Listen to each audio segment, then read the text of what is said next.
Teve uma fase da minha vida profissional em que eu evitava uma conversa específica com quase todo cliente. Não porque eu não soubesse o que dizer, mas porque eu sabia que a resposta ia gerar algum desconforto.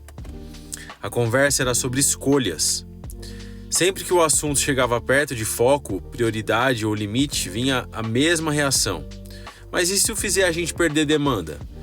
Essa pergunta parece sensata e durante muito tempo eu também achei que era.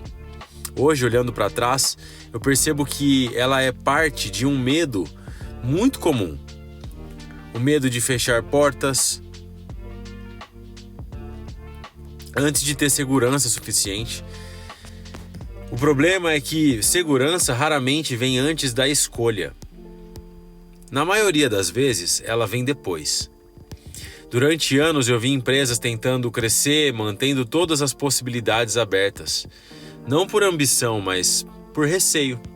Receio de dizer não, receio de escolher errado, receio de descobrir que talvez não fossem tão bons para tudo quanto imaginavam. E isso cria um tipo específico de confusão. Uma confusão que não aparece no primeiro mês e nem no segundo, ela vai se diluindo aos poucos no dia a dia. A venda começa a ficar mais difícil, o cliente começa a comparar mais, o preço vira assunto cedo demais, a entrega começa a gerar atrito, o time todo começa a se desgastar. E curiosamente, muita gente interpreta isso como um problema de marketing, de comunicação ou mesmo de design, quando na verdade o problema é falta de decisão. Marca madura não é a que comunica melhor, é a que decide melhor.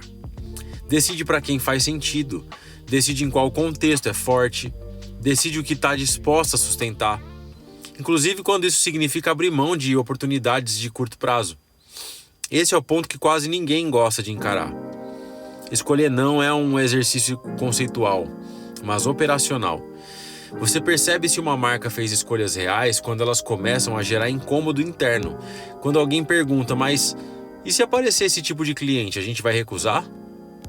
E se pedirem isso, a gente não vai fazer mesmo? Mas e se der dinheiro, a gente vai manter esse limite? Bom, se a resposta para tudo isso é sempre a gente vê, então ainda não existe escolha.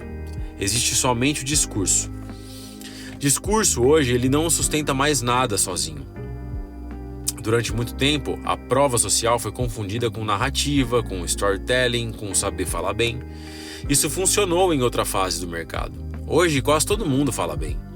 O que quase ninguém constrói é prova silenciosa, aquela que não precisa ser anunciada o tempo todo.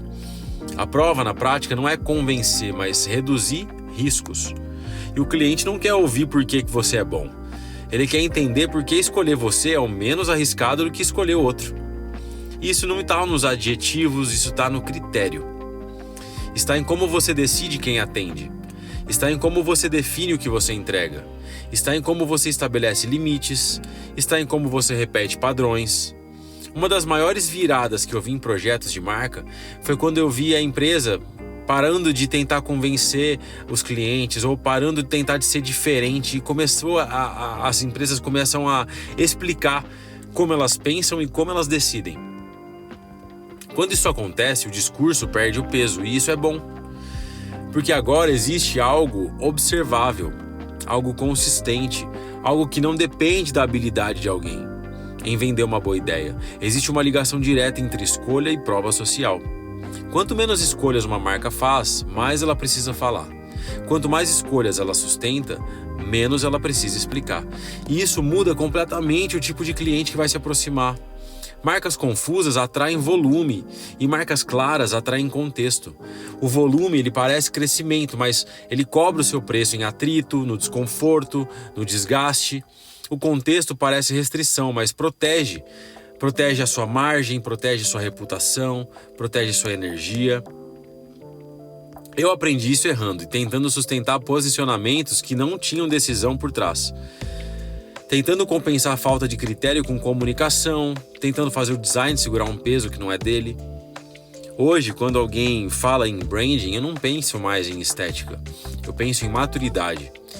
Enquanto essa empresa já está disposta a abrir mão, para deixar claro quem ela é. Em quanto tempo ela consegue sustentar uma escolha sem correr para mudar tudo diante do primeiro desconforto? Porque no fim, marcas maduras fazem escolhas. e marcas imaturas gastam energia tentando evitá-las. No próximo vídeo eu quero entrar em um ponto que nasce daqui. Por que algumas marcas, à medida que elas amadurecem, parecem precisar menos de marketing enquanto outras parecem precisar cada vez mais? Bom, isso costuma revelar exatamente onde a decisão ainda não foi feita. A gente se vê.